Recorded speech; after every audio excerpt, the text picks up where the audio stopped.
And Surah Mulk, can it save from graveyard punishment if we read every... According to one of the narrations, the narration is there, and according to you would read the surah. But one thing we need to know is that there are certain ahadith which make mention of, some of the surahs, Al-Kahf and so on.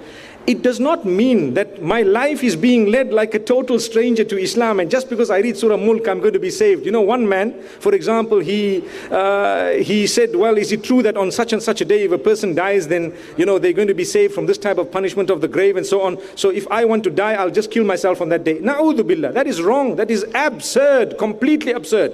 So we need to know that when it comes to recitation, it must be coupled with action, and it must be coupled with obedience of Allah subhanahu wa ta'ala. That's when it will benefit you. And also what is extremely beneficial, the Quran has benefit from the beginning to the end. Every verse has some miraculous aspect to it. It's the word of Allah. It has in it so much of cure, so much of spirituality, so much of message and so on. So I would love to believe, and this is my own practice, that if you pick up the Quran and make sure that you read from cover to cover and you move with it as it is on a daily basis, you have a certain amount of recitation such that you begin to cover the Quran on a regular basis, the impact and the benefit will be far more than if you were to just read a specific surah for a specific reason and ignore the rest of the Quran. Allah knows best. Jazakumullah khair.